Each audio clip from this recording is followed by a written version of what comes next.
ಸ್ನೇಹಿತರೆ, ಹೂ ಬಿಡುವ 4 ಸಸಿ ಬೆಳೆಸಿದ್ರು ಪ್ರತಿಯೊಂದು ಗಿಡದ ತುಂಬ ಹೂಗಳು ಪ್ರತಿನಿತ್ಯ ಅರಳುತ್ತಿದ್ದರೆ ಅದಕ್ಕಿಂತ ಹೆಚ್ಚಿನ ಗಾರ್ಡನಿಂಗ್ ಕಾಯಕ ಬೇಕಿಲ್ಲ. ಹೀಗೆ ದಿನನಿತ್ಯ ಹೂಗಳನ್ನು ನೀಡಬಲ್ಲ ದಾಸವಾಳದ ಗಿಡಗಳು ಆರೋಗ್ಯದಿಂದ ಕೂಡಿದ್ದರೆ ಮಾತ್ರ ಎಣಿಕೆ ಇಲ್ಲದಷ್ಟು ಅಂದವಾದ ಹೂಗಳೊಂದಿಗೆ ಹೂವಿನ ಗಾತ್ರ, ಬಣ್ಣ ಆಕರ್ಷಕವಾಗಿ ಅರಳುವಂತೆ ಮಾಡಬಹುದು. ಇಂದಿನ ವಿಡಿಯೋದಲ್ಲಿ ದಾಸವಾಳದ ಗಿಡಗಳಲ್ಲಿ ಸಾಮಾನ್ಯವಾಗಿ ಕಾಡುವ ಸಮಸ್ಯೆಗಳಾದ ಮೊಗ್ಗುಗಳು ಹಳದಿ ಬಣ್ಣಕ್ಕೆ ತಿರುಗಿ ಉದುರುವುದು ಏಕೆ, ಅದಕ್ಕೆ ಪರಿಹಾರವೇನು, ಬಿಳಿ ಬಣ್ಣದ ಅಥವಾ ಕಂದು ಮಿಶ್ರಿತ ಕಾಫಿ ಬಣ್ಣದ ಮೀಲಿ ಬಗ್ಸ್ ಅಥವಾ ಗಿಡತಿಗಣಗಳಿಂದ ಗಿಡಗಳನ್ನು ಮುಕ್ತಗೊಳಿಸುವುದು ಹೇಗೆ ಎಂಬುದರೊಂದಿಗೆ ಕೊನೆಯಲ್ಲಿ ಗಿಡಗಳು ಆರೋಗ್ಯದಿಂದ ಅತಿ ಹೆಚ್ಚು ಹೂಗಳನ್ನು ಬಿಡುವಂತೆ ಮಾಡುವುದು ಹೇಗೆ ಎಂಬ ವಿವರಣೆ ನೀಡುತ್ತಿರುವುದರಿಂದ ವಿಡಿಯೋ ಅಂತ್ಯದವರೆಗೂ ನೋಡ್ತೀರಾ ಅಂತ ಭಾವಿಸುತ್ತಾ, ಆತ್ಮೀಯ ವೀಕ್ಷಕ ಸ್ನೇಹಿತರೆ, ತಾವು ಮೇರಿಸ್ ಮನೆ ಗಾರ್ಡನ್ ಚಾನಲನ್ನು ವೀಕ್ಷಣೆ ಮಾಡುತ್ತಿದ್ದು ನಾನು ನಿಮ್ಮ ದೀಪಕ್ ಕುಮಾರ್ ಟಿಟಿ ತಮಗೆಲ್ಲ ಆಧಾರದ ಸ್ವಾಗತವನ್ನು ಕೋರ್ತೀನಿ. ಯಾರೆಲ್ಲ ಹೊಸ ವೀಕ್ಷಕ ಮಿತ್ರರು ಇನ್ನೂ ಸಬ್ಸ್ಕ್ರೈಬ್ ಮಾಡ್ಕೊಂಡಿಲ್ಲ ತಕ್ಷಣ ಸಬ್ಸ್ಕ್ರೈಬ್ ಮಾಡಿಕೊಂಡು ಬೆಲ್ ಬಟನ್ನಲ್ಲಿ ಆಲನ್ನು ಸೆಲೆಕ್ಷನ್ ಮಾಡಿಕೊಂಡ್ರೆ ನಾವು ರಿಲೀಸ್ ಮಾಡುವಂಥ ಹೊಸ ಮುಂಗಡ ಸಂಚಿಕೆಗಳ ನೋಟಿಫಿಕೇಶನನ್ನು ಯೂಟ್ಯೂಬ್ ನಿಮಗೆ ಕಳಿಸ್ಕೊಡುತ್ತೆ. ವಿಡಿಯೋಗಳು ಇಷ್ಟವಾದಲ್ಲಿ ನಿಮ್ಮ ಫ್ರೆಂಡ್ಸ್ ಮತ್ತು ರಿಲೇಟಿವ್ಸ್ಗಳಿಗೂ ಶೇರ್ ಮಾಡಿ ಲೈಕ್ ಮಾಡ್ತೀರಾ ಅಂತ ಭಾವಿಸ್ತಾ ಬನ್ನಿ ಇಂದಿನ ವಿಡಿಯೋ ಆರಂಭಿಸೋಣ. ಸ್ನೇಹಿತರೆ, ನೀವೀಗ ನೋಡ್ತಿರುವಂಥ ದಾಸವಾಳದ ಸಸಿಯನ್ನು 2 ದಾಸವಾಳದ ಸಸಿಗಳ ಹೂಗಳನ್ನು ಪಾಲಿನೇಷನ್ ಮಾಡಿದ ನಂತರ ಉತ್ಪತ್ತಿಯಾದ ಸೀಡ್ಸ್ನಿಂದ ಬೆಳೆಸಿರುವ ಗಿಡವಾಗಿರುವುದು. ಸೀಡ್ಸ್ ಪಾಡ್ಗಳನ್ನು ನೀಡಿದ ನಂತರ ಸಾಮಾನ್ಯವಾಗಿ ಗಿಡವು ನಿಶ್ಯಕ್ತವಾಗುವುದು ಸಹಜ. ಇಂತಹ ಗಿಡಗಳು ಅಥವಾ ಸಾಮಾನ್ಯವಾಗಿ ಹೂ ಬಿಡುವ ದಾಸವಾಳದ ಸಸಿಗಳಲ್ಲೂ ಹೂ ಬಿಟ್ಟ ನಂತರ ಹೂ ಬಳಸಿಕೊಳ್ಳದೇ ಇದ್ದಾಗ ಅಥವಾ ಈ ಪ್ರಕ್ರಿಯೆ ನಿರಂತರವಾಗಿ ನಿತ್ಯ ಬಿಡುವ ಹೂಗಳನ್ನು ಗಿಡಗಳಿಂದ ಬೇರ್ಪಡಿಸದೇ ಇದ್ದಾಗ ಗಿಡಗಳಲ್ಲಿ ಸಾರಾಂಶ ವ್ಯರ್ಥವಾಗಿ ಕಾಲಾನಂತರದಲ್ಲಿ ಮೊಗ್ಗು ಹಳದಿಯಾಗಿ ಉದುರುವುದಲ್ಲದೆ ನಿರ್ದಿಷ್ಟ ಕಾಲಕ್ಕೂ ಮುಂಚಿತವಾಗಿ ಹಸುರೆಲೆಗಳು ಹಳದಿಯಾಗಿ ಉದುರಲು ಆರಂಭಿಸುತ್ತವೆ.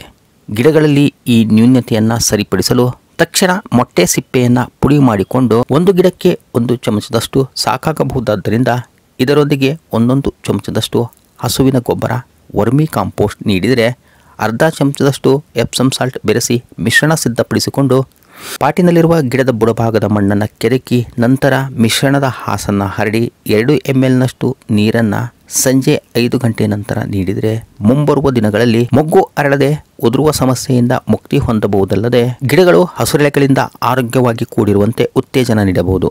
ಸ್ನೇಹಿತರೆ, ದಾಸವಾಳದ ಗಿಡಗಳಲ್ಲಿ ಸಾಮಾನ್ಯವಾಗಿ ಕಾಂಡ ಮೊಗ್ಗುಗಳ ರಸ ಹೀರಿ ಗಿಡವನ್ನೇ ಸರ್ವನಾಶಗೊಳಿಸುವ ಪ್ರಾಬಲ್ಯ ಹೊಂದಿರುವ ಮೀಲಿ ಬಗ್ಸ್ ಅಥವಾ ಗಿಡತಿಗಣೆಗಳನ್ನು ನಿಯಂತ್ರಿಸಲು ಮೊದಲ ಹಂತದಲ್ಲಿ 1 ಲೀಟರ್ ನೀರಿಗೆ 2 ಹನಿ ಸೋಪ್ ಜೆಲ್, 5 ಹನಿ ನೀಮ್ ಆಯಿಲ್ ಬೆರೆಸಿ ಚೆನ್ನಾಗಿ ಮಿಶ್ರಣ ಮಾಡಿದ ನಂತರ ದ್ರಾವಣ ಸ್ಪ್ರೇ ಮಾಡುವುದನ್ನು 10 ದಿನಗಳಿಗೊಮ್ಮೆ ಮರುಕಳಿಸಿ ನಂತರವೂ ಹತೋಟಿ ಸಾಧ್ಯವಾಗಲಿಲ್ಲವೆಂದಾದಲ್ಲಿ ನಿರ್ದಾಕ್ಷಿಣ್ಯವಾಗಿ ನೀವೀಗ ಚಿತ್ರೀಕರಣದಲ್ಲಿ ವೀಕ್ಷಿಸುತ್ತಿರುವಂತೆ ದಾಸವಾಳ ಗಿಡದ ಬಾಧಿತ ಕಾಂಡಗಳನ್ನು ಈ ರೀತಿ ಕಟ್ ಮಾಡಿ ಪ್ರೂನಿಂಗ್ ಮಾಡುವುದರಿಂದ ಗಿಡಕ್ಕೆ ಅಂಟಿದ ರೋಗ ತೊಲಗಿಸಬಹುದಲ್ಲದೆ ಪ್ರೂನಿಂಗ್ ಮಾಡಿದ ಕೆಳಭಾಗದ ಇಕ್ಕೆಡೆಗಳಿಂದ ಹೊಸ ಟಿಸಿಲುಗಳು ಚಿಗುರೊಡೆದು ಅವುಗಳಿಂದ ನೀವೀಗ ಚಿತ್ರೀಕರಣದಲ್ಲಿ ನೋಡುತ್ತಿರುವಂತೆ 2 ತಿಂಗಳ ನಂತರ ಪ್ರೂನಿಂಗ್ ಮಾಡಿದ ಸಸ್ಯಗಳಲ್ಲಿ ಚಿಗುರೊಡೆದ ಹೊಸ ಟಿಸಿಲುಗಳಲ್ಲೂ ಮೊಗ್ಗು ಹೂಗಳನ್ನು ಕಾಣಬಹುದು.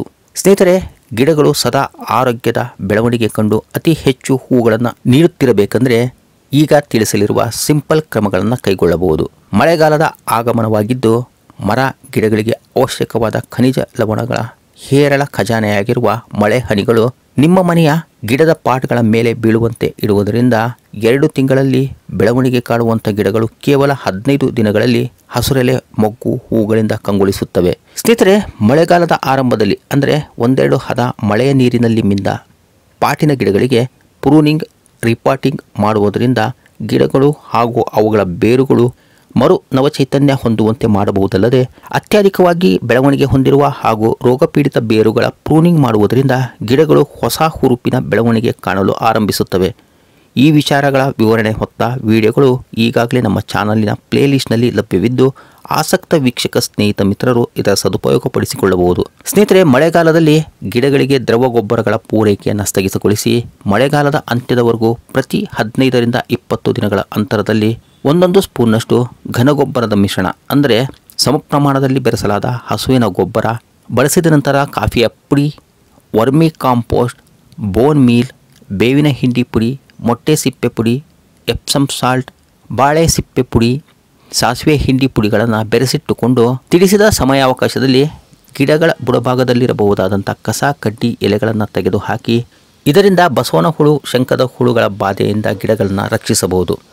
ನಂತರ ಮಣ್ಣನ್ನು ಕೆದಕಿ ಗೊಬ್ಬರ ನೀಡಿ ಮತ್ತೆ ಮಣ್ಣಿನ ಹಾಸು ಹರಡಿ. ಇದರಿಂದ ಬೇರುಗಳಿಗೆ ಆಮ್ಲಜನಕದ ಕೊರತೆ ನೀಗಿಸಿದಂತಾಗುವುದು.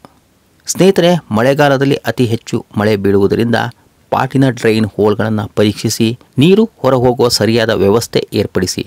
ಇದರಿಂದ ಪಾಟಿನೊಳಗಿರುವಂಥ ಗಿಡಗಳ ಬೇರು ಕೊಳೆತ ಹಾಗೂ ಬೇರುಗಳ ರೋಗವನ್ನು ಬಾರದಂತೆ ತಡೆಗಟ್ಟಬಹುದು ಎಂಬ ಮಾಹಿತಿಯನ್ನು ಹಂಚಿಕೊಂಡ ಇಂದಿನ ವಿಡಿಯೋ ನಿಮ್ಮ ಗಾರ್ಡನಿಂಗ್ ಕಾಯಕದಲ್ಲಿ ಉಪಯೋಗವಾಗಿರಬಹುದು ಎಂಬ ಆಶಯದೊಂದಿಗೆ ಮತ್ತೊಂದು ಉಪಯುಕ್ತ ಮಾಹಿತಿ ಹೊತ್ತ ವಿಡಿಯೋದೊಂದಿಗೆ ಬರ್ತೇನೆ. ಅಲ್ಲಿವರೆಗೂ ಸರ್ವೇ ಜನ ಸುಖಿನೋ ಭವಂತು. Happy gardening. ಧನ್ಯವಾದಗಳು. ನಮಸ್ಕಾರ.